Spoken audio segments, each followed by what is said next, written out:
Снегов! Къде сте? Ориентирайте ме! Тук съм въгъла. Какво има? Почакайте, деца.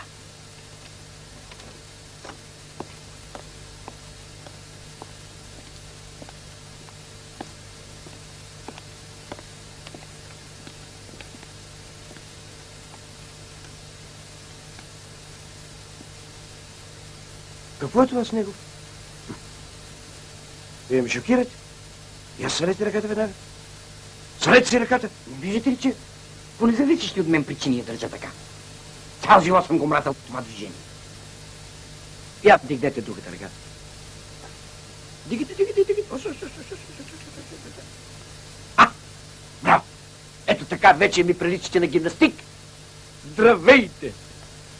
Здравейте, другар Снегов, както виждате, не сте забравен.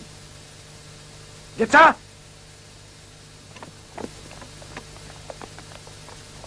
Добър ден, Чичко Снегов. Как си? Какво правиш? Благодаря ви, дечица. Благодаря ви. Трогнат съм. Симони, Чичко Снегов. И бързо се оздравявай. Благодаря ви. Благодаря ви. Трогнат съм. Благодаря. Какво миличко?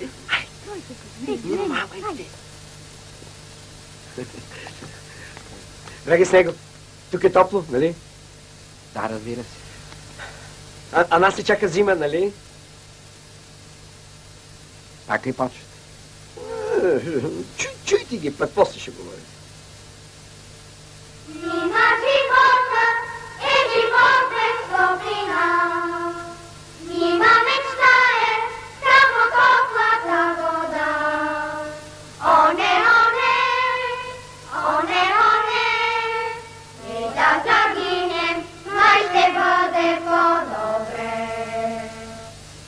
Очакват ни студени зимни дни, тихушки ледни ще огърнат ни. Ода, когато някой въртя до топлина. Чувате ли, Чичко Снегов?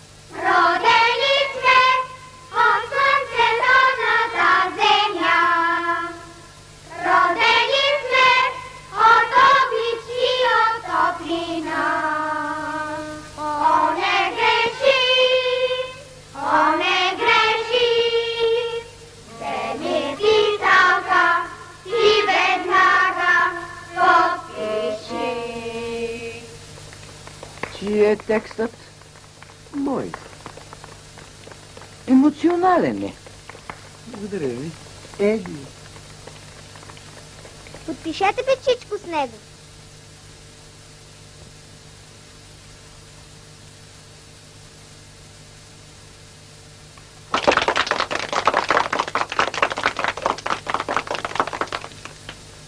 Сега няколко думи на нашите съкооператори. Ето, така, момент. Има думата, другар Снегов. Драги съкооператори, тук в травматологията разбрах какво нещо е топлината. Аз коренно променям становището си към топлината. Браво! И към парното. Браво! Турете пепел на всичко. Не спирайте прогреса. Ваш Снегов.